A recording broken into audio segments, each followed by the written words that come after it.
ভারতীয় ভিসার ব্যাপারে বাংলাদেশের কূটনীতিবিদরা কতদূর আগাতে পারলো এই প্রশ্নটি কিন্তু সবার মনেই ঘুরপাক খায়। বিশেষ করে অনেক ভাইও আমাকে বলতেছেন যে ভাই ভারতের এই যে সমস্ত যে ভিসা রয়েছে ওই ভিসাগুলোর বিষয়ে যেহেতু বাংলাদেশের কূটনীতিবিদরা বলেছিলেন যে অতি দ্রুতই আমরা ভিসা চালু করতে পারবো, অর্থাৎ ভারত সরকার ভিসা চালু করে দিবে এবং কি ভারত সরকারও বলেছিল যে যদি দেশের অবস্থা স্বাভাবিক হয় তাহলে কিন্তু ওনারা ভিসা স্মুথলি চালু করে দিবে। এটা সব ক্যাটাগরি, মেডিকেল ভিসা হোক, স্টুডেন্ট ভিসা হোক অথবা ট্যুরিস্ট ভিসা হোক, সব ক্যাটাগরির ভিসাই চালু করে দিবে। তবে ট্যুরিস্ট ভিসাটা দেওয়ার সময় ওনারা যাচাই বাছাই করে দিবে, এটাও শোনা যাচ্ছিল যে স্মুথলি এখন ট্যুরিস্ট ভিসা ওনারা দিবে না। কিন্তু বাংলাদেশের কূটনীতিবিদরা আসলে কতদূর আগাতে পারলো আমরা জানি না।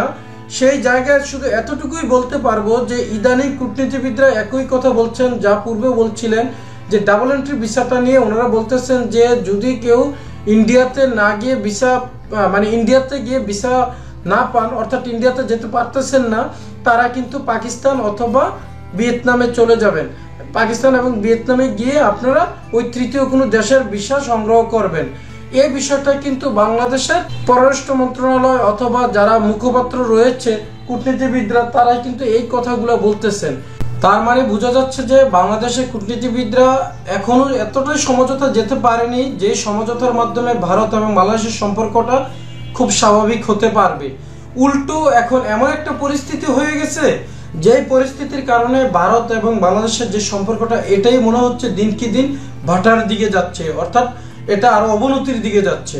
তাহলে এই অবনতির জন্য আসলে দায়ী কারা, এই বিষয়গুলো কিন্তু ভাবতে হবে। এখানে দুই দেশের লোকের জড়িত নাকি আসলে এক দেশের লোকের জড়িত, এগুলো কিন্তু গভর্নমেন্টের জায়গা থেকে চিন্তা করতে হবে। আমরা সাধারণ জনগণ চাই শান্তিতে বসবাস করার জন্য, দুই দেশ যেন ভালো থাকে এবং দুই দেশের মানুষ যেন শান্তিতে থাকতে পারে। কিন্তু সেই শান্তি বিনষ্টকারী কারা, উস্কানিদাতা কারা, সেই বিষয়গুলো নিয়ে কিন্তু দুই দেশের সরকারকে তৎপর থাকতে হবে। এখন মূল কথা হচ্ছে বাংলাদেশের যে গভর্নমেন্ট, উনি কিন্তু বিশেষ করে বাংলাদেশের গভর্নমেন্টের যারা উপদেষ্টা মণ্ডলী রয়েছেন ওনারা কিন্তু বারবার বলতেছিলেন যে আমরা পার্শ্ববর্তী দেশগুলোর সাথে ভালো একটা সম্পর্ক বজায় রাখতে চাই এবং কি ওই দেশগুলোর সাথে সম্পর্ক বজায় রেখেই আমাদের দেশকে এগিয়ে নিয়ে যেতে চাই। এখন মূল কথা হচ্ছে যে বাংলাদেশের যে সহিংসতা ইদানিং দেখা দিচ্ছে, সহিংসতা কখনোই ভালোর দিকে নিয়ে যাচ্ছে না, এটা সবাই জানি। কিন্তু গভর্নমেন্টের জায়গা থেকে আসলে কতটুকু কি করতেছে এটা গভর্নমেন্টে বলতে পারবে। আমরা যতটুকু খালি চোখে দেখতেছি এই সহিংসতা মনে হচ্ছে যেন দিন দিন বাড়তেছে। আর এভাবে সহিংসতা দিনকে দিন বাড়তে থাকলে ভারতীয় ভিসার আশা না করাটাই আমার মনে হয় ভালো। তবে ভারতীয় ভিসা কেন, পৃথিবীর অন্যান্য দেশগুলোও কিন্তু দেখতেছে মিডিয়ার মাধ্যমে যে আসলে বাংলাদেশের সহিংসতাটা চরম পর্যায়ে চলে যাচ্ছে এবং কি বিভিন্ন সন্ত্রাসী কার্যক্রমগুলোও এখন এবং কি উগ্রবাদিতাও একটা মারাত্মক ব্যাপক আকার ধারণ করতেছে। তাহলে আমরা কিভাবে প্রত্যাশা করব যে ভারত ভিসা স্বাভাবিক করে ফেলবে?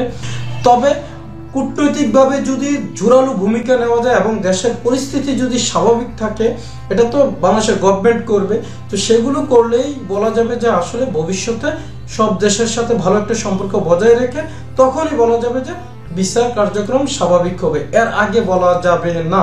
ওকে বন্ধুরা, ভালো থাকবেন, পরবর্তীতে কথা হবে অন্য কোনো ভিডিওতে।